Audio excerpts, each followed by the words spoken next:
This week carries a shift in energy that is subtle on the surface, but very significant underneath. On April 20th, the sun leaves Aries and enters Taurus, and immediately we feel a change. Aries is fast, impulsive, driven by the need to initiate. Taurus slows things down. It grounds, it stabilizes, it asks us to stay with something instead of constantly moving to the next thing. But at the same time, we still have Mercury, Mars, and Saturn in Aries. So part of us is still moving quickly, still thinking fast, still wanting to act. And this creates an interesting dynamic. One part of us is being asked to slow down, while another part is still in motion. And this tension becomes even more clear as we move into the Sun square Pluto on April the 25th. Because Pluto doesn't operate on the surface, Pluto goes deeper. It, it brings up what is hidden.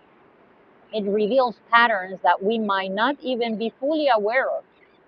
And when the Sun, our conscious wheel, forms a square to Pluto, we may feel moments of pressure, moments where something is triggered, where we want to act, but the action is coming from something deeper, something that hasn't been fully examined. This is where the Torah portion, Achrei Mot Kedoshim, becomes incredibly relevant because these portions are centered around boundaries, around restraint, around what it means to live a life that is aligned, not just externally, but internally. Kedoshim introduces the idea, you shall be holy. But holiness here is not abstract. It's expressed through very practical instructions. How you speak, how you treat others, how you conduct yourself in everyday life. And what's interesting is that many of these instructions are specifically about what not to do. Not because restriction is the goal, but because awareness is. Because when you are aware, you don't need excess reaction. You don't need to push. You don't need to control. And this is exactly what Pluto brings into focus. Where are we trying to control something? Where are we holding on too tightly? Where are we reacting instead of responding? And then we add Venus meeting Uranus on April the 24th. This brings sudden shifts in relationships and values and desires. Something unexpected, something that changes the dynamic. And this can create instability, especially if we are already trying to hold things in a certain way. So again, the question becomes, can you stay grounded even when something shifts?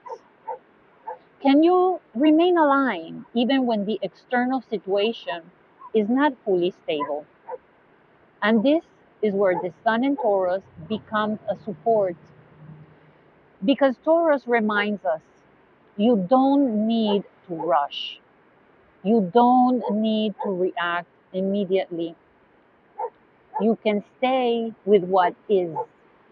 You can allow clarity to come through presence. And this is very different from the earlier Aries energy we've been moving through.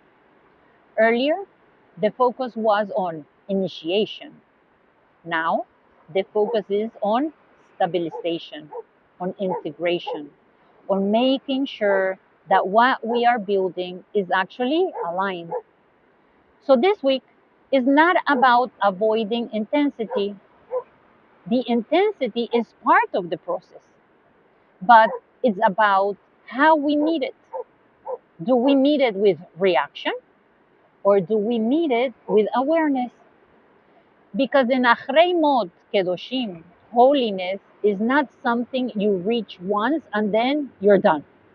It's something you practice moment by moment, choice by choice.